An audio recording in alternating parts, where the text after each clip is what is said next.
Once, many years ago, I was a young girl of age 7. I was sleeping on my blue and pink bed that I shared with my sister. It was a Wednesday morning. I heard the alarm go off and rolled over and began slowly getting out of bed. I was tired because I had stayed out very late at my grandma's house the night before. My grandmother had been sick for almost a year, and I had heard the word cancer many times. I was very young and did not understand what cancer was, or who he was, or why he was killing people. All I knew was my grandma was really sick, and cancer had better stay away from her. I used to imagine the fight Cancer and I would have if he came to kill my grandma. I would punch him in the arm, in the nose to make it bleed, in his chest, then in his stomach. I would kick him in the you-know-where until he fell to the floor. I would then yell at him, "Try to kill my grandma again, and I'll hurt you worse next time." Cancer would then take off running and never return. So, every Tuesday after school, I would travel with my dad to my grandma's house and hold her hand. I would listen to the stories she would tell me.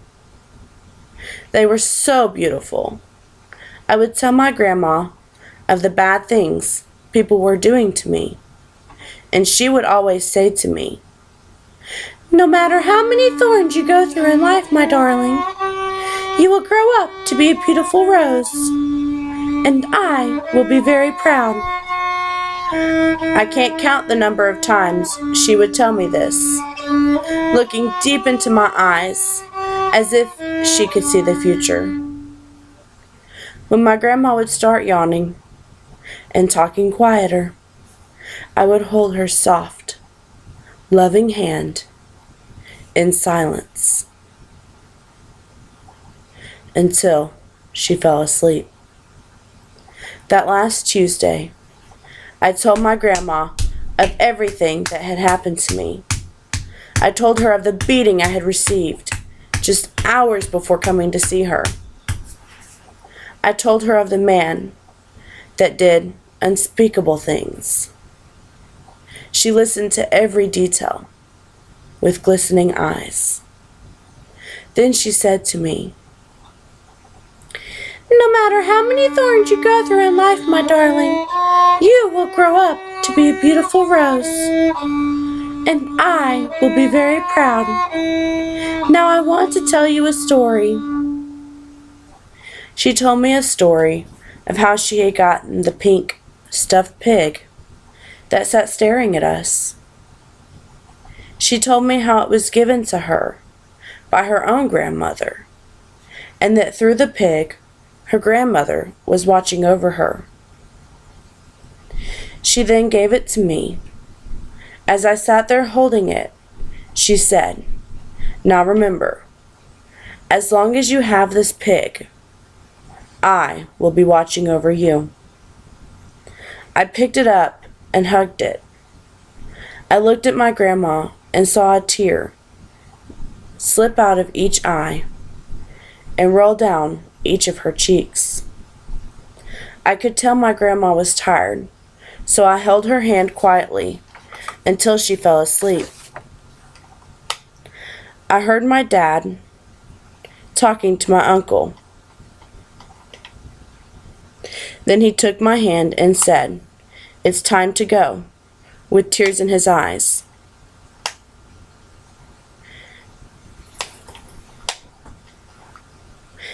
Now the alarm was still going off.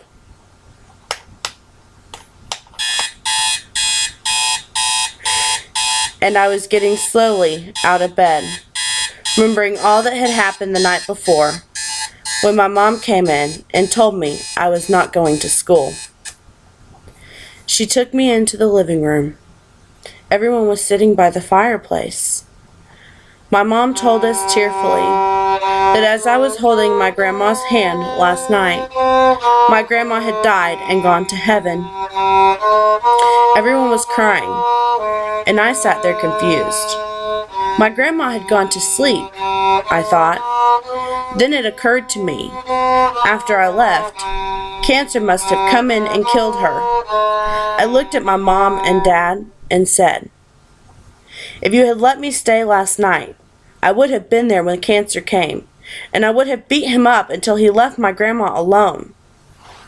And I started crying. This made everyone laugh. My mom explained to me cancer was not a person, but a disease that made her very sick.